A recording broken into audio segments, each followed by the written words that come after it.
Hi, I'm Connie Sue, and today I'm going to show you how to make these tiny little berries.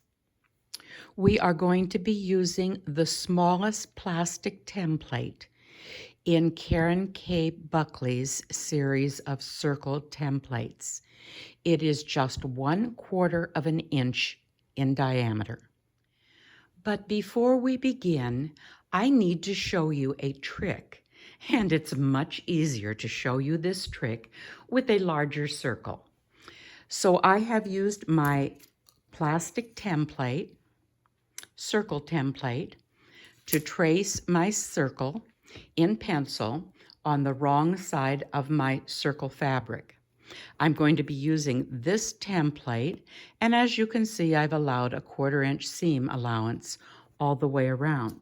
I go ahead and cut out my circle, and I place a running stitch all around the outside in the seam allowance.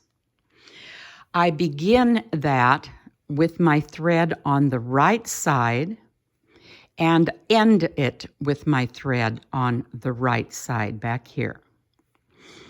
I'm now ready to place my berry inside and draw up. I'll lock my threads over just one time and pull it tight. All done. Oh, except look at that. It popped open on me. It isn't tight. Okay, that's the trick that I want to show you. Here is another berry that I have prepared the same way as the first. I have my basting stitch in, and I'm ready to take my thread from the wrong side to the front side, or to the right side. In the previous example, I had placed my needle just ahead of my first stitch. I think this is the way we normally do it. But I'm going to suggest instead that we place our needle halfway underneath that first stitch, so that we have overlapped our stitches by 1/2 inch. I'll pull that through to the front side. We can then take our plastic template, place it in the center, pull up our threads, pull them nice and tight, lop them over just once, and pull it tight. And this time, when we let go of our berry, let me get my seam allowance centered there. This time when we let go, it stays locked. Nothing pops open anywhere around that circle. It remains tight, and we have a beautiful circle, as you can see. By the way, this is a great trick when making any circles, including yo-yos. Now we are ready to begin making those little 1/4 inch circles. The first thing we need to do is to select a quality fabric. As you can see here, I'm using a batik. Batiks are wonderful for this. They have a high thread count, and they don't fray very much, making them ideal. They do have 2 drawbacks. The first is that they can sometimes have an excess of dye, which means they will fade into your other fabric. They can also be very stiff because of that excess dye that is in the fabric. So I always pre-wash my fabric, and I have done so with this pretty yellow. It has been washed at least once, and it might have been washed a couple, 3 times. I wash them until the fabric becomes soft and pliable. If you choose fabric that isn't a batik, you will need to look for fabric with a high thread count. It can be fairly thin or medium weight. It should not be heavy weight. Much of the fabric we have today is made for piecing and is very firm and stiff. This isn't suitable for tiny berries. We want the high thread count so it doesn't fray, but we want to be sure our fabric is nice and soft. So if you need to, wash it multiple times. Once I've done that, I use a plastic template, and I have that here, to trace a berry. And I use the 1/2 inch one. As you can see, I've traced it here using a pencil on the wrong side of the fabric. Next, we will cut out our berry. Please cut directly on the pencil line. We're dealing with just a 1/4 inch berry and a scant 1/8 of an inch seam allowance. If you cut outside the line, you will be adding too much bulk to your berry. So please cut directly on the line. Once it's cut out, we can put in our basting stitches to gather it up. For this, I like to use a very thin thread. Once again, we only have a scant 1/8 of an inch, and I don't want to add bulk. So I use a 100 weight silk thread for this step. Okay. I love my kimono thread for it. Other silk threads are just as good. They're very strong, and you will not have any problem with that at all. You'll be able to pull your berry up around your plastic template, and the thread will hold. You won't pop it. Okay, there's two other things I want to point out. First of all, I've taken a lot of little tiny stitches.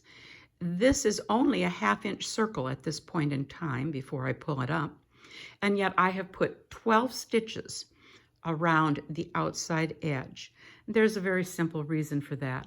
The more fabric you put in each stitch, the better the chances the fabric will fold over on itself rather than gather. There is just too much fabric in a large stitch. This would cause a pokey, and we don't want any pokies. So I have used a lot of little tiny stitches, and they will pull up and gather beautifully without having any pokies. The second thing I want to point out is that I have placed at the end my 1/2 stitch overlap. And you can see there that when I took my thread to the front, I've overlapped the stitches by 1/2 of a stitch. Very important. That'll keep the berry closed after we get it up around our template. We also need to talk about the needle that we use for basting. Under normal circumstances, I would be using this needle on the bottom, but it is a fairly thick needle. Instead, when I baste my little circles, I use my appliqué needle. In this case, this needle is a size 12. It could also be a size 11. The reason I use such a fine needle is so that the thickness of that needle does not spread the threads in my seam allowance, causing them to fray. Let's take a quick minute to recap what we have done so far. We have used a quality fabric for our little tiny 1/4 inch berries. We have threaded a very thin needle with 100 weight silk thread so that we don't damage to our seam allowance. And finally, as we put in our basting stitches and come to the end of those, we do a 1/2 stitch overlap for the last stitch. That will keep our little berry from popping open. We are finally ready to place our plastic berry inside our basting stitches and draw the threads up around it. This is really hard to do with a little tiny berry. It just doesn't want to stay where we want it. It keeps popping out, and it's hard to pull those up. So we're going to look to our design board or our block board for a solution. This one, oopsie, let me get back here, is one that has been given to me several years ago, and as you can see, it's looking kind of the worse for wear, but that's because it gets used so much. We are going to take and we are going to place our little circle in the center. Let's get a little bit closer. As close as we can get, okay? We're going to take and put our template right in the center. And then we are going to very carefully, using a very large pin, you can see how big this pin is, we're going to place that pin directly on our template and push it through. Hold it carefully. It could bend on you, but you can also stabilize it with your hand. Push it through the template and the fabric underneath. Now that little berry isn't going to go anywhere. We can take and pull this up around it. We'll overlap our threads just one time and pull it tight.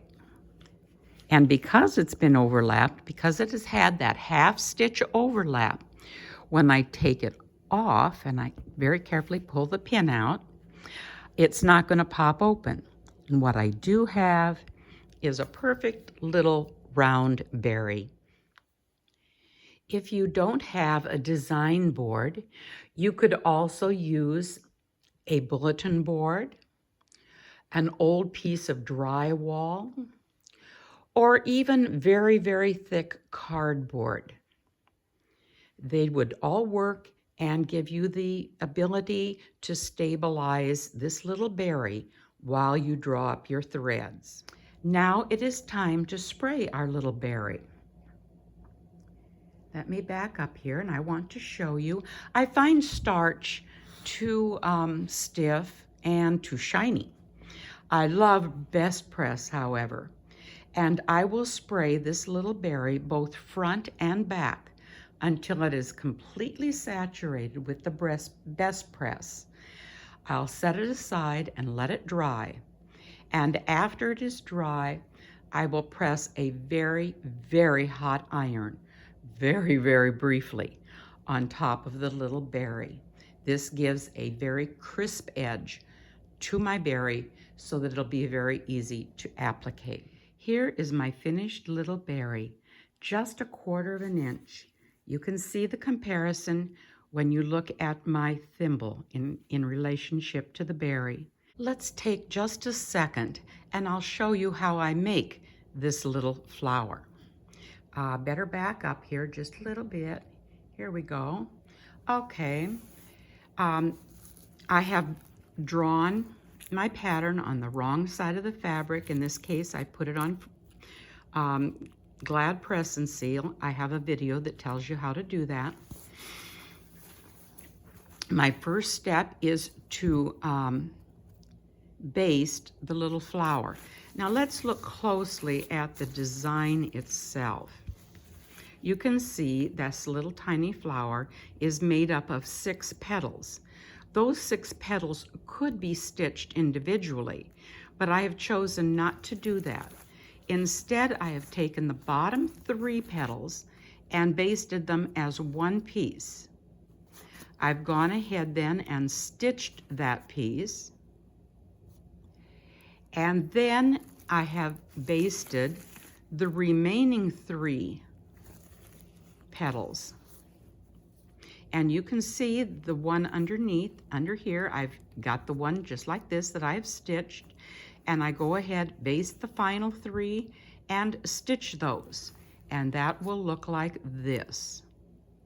And then I use all those little tiny berries that I have. This particular project is going to use 24 of them, but they don't frighten me at all because I know I can make perfect little berries using the techniques that I've shared with you in this video.